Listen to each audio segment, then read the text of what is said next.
പത്താനിൽ നിന്ന് മൊതേരിയിലേക്ക് എത്തിയിട്ടുണ്ട്. മൊതേരിയിൽ ഞാൻ ഇവിടെ സ്റ്റേഷനുണ്ട്, ബസ് സ്റ്റേഷനുണ്ട് KSRTCയുടെ. അവിടെ ഇറങ്ങിയില്ല. അതിന് തൊട്ട് മുമ്പായിട്ട് ഇറങ്ങിക്കഴിഞ്ഞാൽ സൺ ടെമ്പിളിലേക്ക് നടന്നു പോകാൻ ദൂരമുള്ളൂ പറഞ്ഞു. അങ്ങനെ നടന്നു പോയിക്കൊണ്ടിരിക്കുകയാണ്. റോഡെല്ലാം നല്ല കിട്ടില്ല റോഡാണ്. പക്ഷെ ആളുകളൊക്കെ ഒരു വളരെ ഗ്രാമത്തിലുള്ള ആളുകളാണ്. നമ്മുടെ നാട്ടിലൊന്നും വലിയ സിറ്റിയിൽ പോലും ഇല്ലാത്ത വിധത്തിലാണ് ഇവിടുത്തെ ഒരു ഗ്രാമത്തിൽ റോഡ്. കുറച്ച് ദൂരം നടന്ന് ഞാനിപ്പം സൺ ടെമ്പിളിലേക്ക് പോകുന്ന വഴിയിലെത്തിയിട്ടുണ്ട്. ഞാൻ ഇറങ്ങിയ സ്ഥലത്തുനിന്ന് ഏതാണ്ട് ഒരു 800 മീറ്റർ നടന്നിട്ടുണ്ടാവും. പുറകിൽ ബോർഡ് കാണാൻ പറ്റും. ഇനി ഈ റോഡ് കയറി കഴിഞ്ഞാൽ സൺ ടെമ്പിളിലേക്ക് എത്താൻ പറ്റും. സൺ ടെമ്പിളിലേക്ക് പോകുന്ന വഴിയിലുള്ള ഒരു ബോർഡാണ്. ഇതൊരു 3D പ്രൊജക്ഷൻ ഷോയെ കുറിച്ചാണ് പറയുന്നത്. രാത്രിയുള്ള ഒരു ഷോയെ കുറിച്ചാണ്. അതുപോലെ ഇവിടെ വേറൊരു സംഭവം എഴുതി വെച്ചിട്ടുണ്ട്. India's first 24/7 solar power village ആണ് മൊതേര എന്നുള്ളത്. ഞാനിവിടെ മൊതേരയിൽ സൺ ടെമ്പിളിന്റെ സൂര്യമന്ദിറിന്റെ പാർക്കിംഗ് ഏരിയയിൽ എത്തിയിട്ടുണ്ട്. ഇതിൽ കാണുന്ന ആ ബിൽഡിംഗ് ആണ് ഇവിടുത്തെ ടിക്കറ്റ് കൗണ്ടർ. അപ്പൊ അവിടെ നിന്ന് ടിക്കറ്റ് എടുക്കണം. ഒരാൾക്ക് 25 രൂപയാണ് ടിക്കറ്റ്. ഇത് ASIയുടെ കീഴിലാണ്. അപ്പൊ അതുകൊണ്ട് ഇതും ഞാൻ ടിക്കറ്റ് നേരത്തെ ASIയുടെ സൈറ്റിൽ നിന്ന് എടുത്തിട്ടുണ്ടായിരുന്നു. ഇവിടെ സൺ ടെമ്പിളിന്റെ ഉള്ളിലേക്ക് കയറുന്ന ആ ഒരു വഴിയിൽ എത്തിയിട്ടുണ്ട്. ഇവിടെ നല്ല ഭംഗിയായിട്ട് ലോൺ ചെയ്തിട്ടുണ്ട്. നല്ല ഗാർഡനിങ് വർക്കൊക്കെ അടിപൊളിയായിട്ട് ചെയ്തിട്ടുണ്ട്. കുറച്ച് പേര് നടക്കാറുള്ളൂ. തൊട്ട് ബാക്കിലായിട്ട് തന്നെ നമുക്ക് അവിടെ സൺ ടെമ്പിൾ കാണാൻ പറ്റും. അപ്പോൾ ഒരുപാട് മരങ്ങളുണ്ട്. അതുപോലെ തന്നെ ഇവിടെ നമുക്ക് ഒത്തിരി കിളികളെയൊക്കെ കാണാൻ പറ്റും. ഇവിടുത്തെ ഗാർഡൻ നല്ല അടിപൊളിയായിട്ട് മെയിൻറ്റെയിൻ ചെയ്തിട്ടുണ്ട്. ഒത്തിരി ഇരിക്കാനൊക്കെ ഒത്തിരി സ്ഥലമുണ്ട്. എത്ര പേര് വന്നു കഴിഞ്ഞാലും അധികം തിരക്കുണ്ടാവാൻ വഴിയില്ല ഇവിടെ വന്നിരിക്കുവാണെങ്കിൽ. പിന്നെ ക്ഷേത്രം ഇതാണ്, തൊട്ടടുത്ത് തന്നെയാണ് നമ്മുടെ ക്ഷേത്രം ഉള്ളത്. വൈകുന്നേരം ആണെങ്കിൽ കുറച്ച് നല്ല വൈബായിരിക്കും ഇവിടെ വന്നിരിക്കുക. കുറേ കാണുന്ന ഒരു കുളമാണ് ഇവിടുത്തെ സൂര്യകുട്ടി. കുണ്ടെന്ന് പറഞ്ഞു കഴിഞ്ഞാൽ കുളമാണ്. ഇതിനകത്ത് നല്ല പച്ച കളറുള്ള വെള്ളം. അപ്പൊ ഇതെന്തായാലും സ്റ്റെപ്പല്ലാണ്. സ്റ്റെപ്പല്ലായതുകൊണ്ട് തന്നെ നിങ്ങൾക്ക് സ്റ്റെപ്പ് കാണാൻ പറ്റും. നമുക്ക് എന്തായാലും ഇറങ്ങാൻ പറ്റും. പിന്നെ അതുപോലെ തന്നെ അതിന്റെ സൈഡിലായിട്ട് ലൈറ്റ് വെച്ചിട്ടുണ്ട്. അപ്പൊ ഈ ലൈറ്റ് ഇവിടെ ഞാൻ നേരത്തെ പറഞ്ഞതുപോലെ ഇവിടെ ലൈറ്റ് ആൻഡ് സൗണ്ട് ഷോ നടക്കുന്നുണ്ട്. ഇതിന്റെ ഭാഗമായിട്ടായിരിക്കണം. ഞാനിപ്പോ മുകളിൽ നിന്ന് പടിയിറങ്ങി ഇപ്പം നമ്മുടെ ആ ഒരു സൂര്യകുണ്ടിന്റെ തൊട്ടടുത്ത് എത്തിയിട്ടുണ്ട്. ഇത് തൊട്ട് താഴെയായിട്ട് നമുക്ക് സൂര്യകുണ്ട് കാണാൻ പറ്റും. ഞാൻ ഈ കുളത്തിൽ മീനുണ്ടോ എന്ന് അറിയാൻ വേണ്ടിയിട്ട് നോക്കിയതാണ്. പക്ഷെ മീനൊന്നും കണ്ടില്ല. പക്ഷെ നിറയെ ആമയുണ്ട്. ആമ ഇങ്ങനെ തെളിഞ്ഞ് കാണാൻ പറ്റും. നല്ല ആ കറുത്ത കള്ള് കാണാൻ പറ്റും. അവിടെ തലയൊക്കെ പൊക്കി കണ്ടുകൊണ്ടൊന്നും ഇരിക്കുന്നു. ഇവിടുത്തെ പ്രധാന ക്ഷേത്രത്തിൽ ഇപ്പം പ്രതിഷ്ഠയോ പൂജയോ ഒന്നുമില്ല.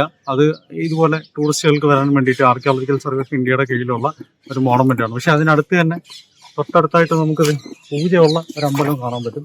ഇത് പൂജയുള്ളതാണ്. ഇതിന്റെ ആളുകൾ വന്ന് പ്രാർത്ഥിക്കാറൊക്കെ ഉണ്ട്. ഇത് ശിവന്റെയാണ്. അതുകൊണ്ട് ഇവിടെ ഫ്രണ്ടിലൊരു നന്ദിയുടെ വിഗ്രഹം കാണാൻ പറ്റും. അവിടെ നിന്ന് പിന്നീട് കറങ്ങിപ്പോയി കഴിഞ്ഞാൽ നമുക്ക് നമ്മുടെ മെയിൻ മോണമെന്റിലേക്ക് എത്താൻ പറ്റും. ഇതിനകത്തേക്ക് കയറുന്നതിനും ചില ആളുകൾ ചില രീതികൾ പറയാറുണ്ട്. ഇതുവഴിയാണ് കയറേണ്ടതെന്നും മറ്റൊരു വഴിയാണ് ഇറങ്ങേണ്ടതെന്നും അങ്ങനെയൊക്കെയാണ് പറയുന്നത്. ഞാനിങ്ങനെ ഇവിടുത്തെ ആദ്യത്തെ മണ്ഡപത്തിൽ കയറാൻ പോവാണ്. ഇതിനകത്ത് ഇവിടുത്തെ ആദ്യത്തെ മണ്ഡപം ഒത്തിരി കൊത്തുപണികൾ ഇതിനകത്ത് കാണാൻ പറ്റും. അതിമനോഹരമായിട്ടുള്ള ഒത്തിരി കൊത്തുപണികളാണ്. നിറയെ തൂണുകളുണ്ട്. ഒരുപാട് ഡീറ്റെയിലിംഗ് കാണാൻ പറ്റും. ഇതിനകത്തൊക്കെ ചെയ്തിട്ടുള്ള ഒരു ഡീറ്റെയിൽഡ് ആയിട്ടുള്ള വർക്കുകൾ. ഇതിപ്പോ മണ്ഡപമാണ്. മണ്ഡപം എന്ന് പറഞ്ഞാൽ ഇവിടെ ഇതിനകത്ത് പ്രതിഷ്ഠയൊന്നുമില്ല. അല്ലാതെ ഇതുപോലെ ഒരു ഗ്യാതറിംഗ് ഹാള് പോലെ ഉണ്ടാക്കിയിട്ടുള്ള. ഗുജറാത്തിലെ മെഹ്സാന ജില്ലയിൽ പുഷ്പവതി നദിയുടെ തീരത്തായി സ്ഥിതി ചെയ്യുന്ന ഒരു ഹിന്ദു ക്ഷേത്രമാണ് മൊതേര സൂര്യക്ഷേത്രം. 1024-1025 കാലഘട്ടത്തിൽ ചാലൂക്യ രാജവംശത്തിലെ ഭീമ ഒന്നാമന്റെ ഭരണകാലത്താണ് ഈ ക്ഷേത്രം നിർമ്മിച്ചത്. മാരു ഗുർജാര വാസ്തുശൈലിയിലാണ് ക്ഷേത്ര നിർമ്മാണം. ക്ഷേത്ര സമുച്ചയത്തെ ഗൂഢമണ്ഡപം, സഭാമണ്ഡപം എന്നിങ്ങനെ തരംതിരിച്ചിട്ടുണ്ട്. അതിമനോഹരമായ കൊത്തുപണികളുള്ള 52 തൂണുകളാണ് ക്ഷേത്രത്തിലുള്ളത്. രാമായണത്തിലെയും മഹാഭാരതത്തിലെയും രംഗങ്ങളെ ആസ്പദമാക്കിയാണ് ക്ഷേത്രത്തിലെ ശില്പങ്ങൾ. വർഷത്തിൽ 2 തവണ നടക്കാറുള്ള ഇക്കനോക്സ് സമയത്ത് സൂര്യന്റെ ആദ്യ രശ്മി ശ്രീകോവിലിൽ പതിക്കത്തക്ക വിധമാണ് ക്ഷേത്രം പണികഴിപ്പിച്ചിട്ടുള്ളത്. സൂര്യകുണ്ട് അഥവാ രാംകുണ്ട് എന്ന പേരിൽ അറിയപ്പെടുന്ന കുളവും ക്ഷേത്രത്തിന് മുന്നിലായി കാണാൻ സാധിക്കും. മറ്റൊരു എടുത്തു പറയേണ്ട സംഭവം ഇവിടുത്തെ സീലിംഗ് ആണ്. സിമെട്രിക്കൽ ആയിട്ടുള്ള സീലിംഗ്. ഇത് മണ്ഡപം കടന്ന് ഇനി ചെല്ലുന്നതാണ് നമ്മുടെ അപ്പുറത്തെ അമ്പലം. ഇവിടുത്തെ മണ്ഡപം കണ്ടു. ഇനി അടുത്ത് ഞാൻ പോകുന്ന ഇവിടുത്തെ അമ്പലത്തിലേക്കാണ്. അമ്പലത്തിനുള്ളിൽ നമുക്ക് ഒത്തിരി കൊത്തുപണികൾ കാണാൻ പറ്റും. പക്ഷെ ഇത് കവേർഡാണ്. ഒരു ആർക്കിടെക്ചർ അതുപോലെ തന്നെയാണ്. പക്ഷെ എനിക്കൊന്ന് മണ്ഡപത്തിലാണ് കുറച്ചുകൂടി ആ ഒരു ഡീറ്റെയിൽഡ് ആയിട്ടുള്ള ആ ഒരു ഇത് കാണാൻ വെച്ചത്. അപ്പൊ ഇതാണ് ഇവിടുത്തെ ഗർഭഗൃഹം. ഗർഭഗൃഹം എന്ന് പറഞ്ഞു കഴിഞ്ഞാൽ സാധാരണഗതിയിൽ ആ ഒരു പ്രതിഷ്ഠ വയ്ക്കുന്ന ആ ഒരു സ്ഥലമാണ് ഗർഭഗൃഹം. ഇക്കനോക്സ് സമയത്ത് എല്ലാ വർഷവും 2 തവണയാണ് നമുക്ക് ഇക്കനോക്സ് ഉള്ളത്. 1 സെപ്റ്റംബറിലും 1 മാർച്ചിലും. അപ്പൊ ആ ഒരു സമയത്ത് ആ ദിവസത്തെ ആദ്യത്തെ സൂര്യപ്രകാശം കൃത്യമായിട്ട് ഇതിനകത്തുള്ള ഡേറ്റിയുടെ തലയിൽ വീഴും എന്നാണ് പറയുന്നത്. ആ രീതിയിലാണ് ഈ ഒരു മൊത്തം ആർക്കിടെക്ചർ ഉണ്ടാക്കിയിരിക്കുന്നതെന്നാണ് പറയുന്നത്. അതാണ് ഇവിടുത്തെ ഏറ്റവും വലിയ പ്രത്യേകത. സാധാരണ അമ്പലങ്ങളിലെ പോലെ നമുക്ക് ഈ ഒരു ഗർഭഗൃഹം നമുക്ക് ചുറ്റി വരാൻ പറ്റും. ചുറ്റി വരാൻ വേണ്ടിയിട്ട് ഒരു പാസേജ് വേ ഇതിനകത്തോടെ നമുക്ക് കാണാൻ പറ്റും. അപ്പൊ ഈ പാസേജ് വേയുടെ സൈഡിലായിട്ട് നമുക്ക് ഇതുപോലത്തെ വലിയ സ്കൾപ്ചേഴ്സ് കാണാൻ പറ്റും. എല്ലാ സൈഡിൽ നിന്നും അങ്ങോട്ടേക്ക് ഒരു സൂര്യപ്രകാശത്തിന് വരാൻ വേണ്ടിയിട്ട് എല്ലാ സൈഡിൽ നിന്നും അങ്ങോട്ടേക്ക് ഒരു ജനാലയം. അകത്ത് മാത്രമല്ല, ഇതിന്റെ പുറത്തും നമുക്ക് ഒത്തിരി കൊത്തുപണികൾ കാണാൻ പറ്റും. അവിടെ ആണെങ്കിലും ശരി, ഇവിടെ ആണെങ്കിലും ശരി. മണ്ഡപത്തിലാണെങ്കിൽ ആ ഒരു കവറിംഗ് ഇല്ല. ഇതിനകത്താണെങ്കിൽ ചൂരകളുണ്ട്. മണ്ഡപത്തിൽ പില്ലർ മാത്രമേ ഉള്ളൂ. ഇതുപോലത്തെ അണ്ണാറക്കണ്ണന്മാരാണ് നിറയുണ്ട്. ഇപ്പൊ ഇതിനകത്ത് തന്നെ ഇപ്പൊ ഒരു 6 ഇരിപ്പുണ്ട്. ഒരുമിച്ച് ഇരുന്ന് കഴിച്ചുകൊണ്ടിരിക്കുന്നുണ്ട്. അങ്ങനെ അധികം ഷൈ ഒന്നുമല്ല, അടുത്തൊക്കെ വന്നിരിക്കുകയൊക്കെ ചെയ്യും.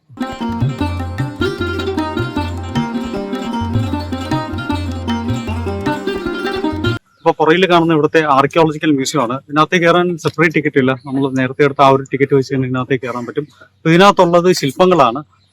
കുറെ നമുക്ക് ഇവിടെ കാണാൻ പറ്റും. ഈ അമ്പലത്തിൽ നിന്നും മറ്റു പല സ്ഥലങ്ങളിൽ നിന്ന് കിട്ടിയിട്ടുള്ള ആ ഒരു ശില്പങ്ങളാണ് ഇതിനകത്ത് വെച്ചിട്ടുള്ളത്. ഇതുപോലെ തന്നെയാണ് അകത്തുള്ളത്. കുറച്ച് വിശേഷപ്പെട്ട കുറച്ച് ശില്പങ്ങളാണ് ഇതിനകത്തുള്ളത്. പ്രത്യേകിച്ച് ശിവന്റെയും ദുർഗയുടെയും അങ്ങനെ എന്തെങ്കിലും പ്രത്യേകതയുള്ള കൊത്തുപണിയുള്ള ശില്പങ്ങളൊക്കെയാണ് ഉള്ളിൽ വെച്ചിട്ടുള്ളത്. ചാലൂക്യ രാജവംശത്തിലെ മാത്രമല്ല, അതിന് ശേഷമുള്ളതും അതിന് മുമ്പുള്ളതും ആയിട്ടുള്ള ശില്പങ്ങൾ നമുക്ക് ഇതിനകത്ത് കാണാൻ പറ്റും.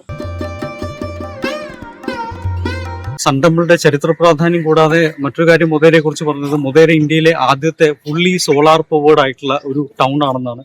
ഇത് ഇവിടുത്തെ ഒരു ഇൻഫർമേഷൻ സെന്റർ ആണ്. ഇതിനകത്ത് മൊതേര സൺ ടെമ്പിളിന്റെ പ്ലാനും അങ്ങനത്തെ കുറെ കാര്യങ്ങളൊക്കെയാണ്.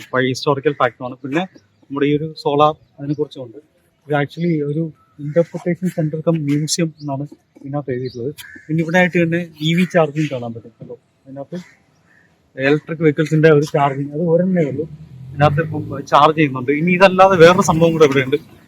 ഇത് കണ്ടോ, ഇതൊരു ചാർജിങ് പാർക്കിംഗ് ഏരിയ ആണ്.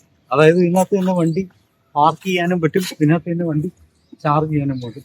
കണ്ടോ, ഇത് മുഴുവൻ ആ ഒരു ചാർജിങ് ഏരിയ ആണ്. ചാർജിങ് പോർട്ടുകളാണ് അതിനകത്ത് വെച്ചിട്ടുള്ളത്. മെയിലിൽ നോക്കി കഴിഞ്ഞാൽ സോളാർ പാനൽ കാണാൻ പറ്റും.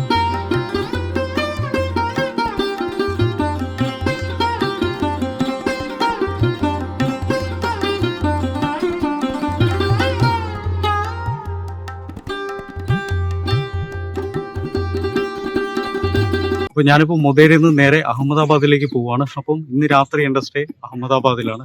അപ്പോൾ മൊതേര സൺ ടെമ്പിളിലെ കാഴ്ചകൾ നിങ്ങൾക്ക് ഇഷ്ടമായെന്ന് വിശ്വസിക്കുന്നു. മറ്റു വീഡിയോയുമായി മറ്റു ദിവസം കാണാം.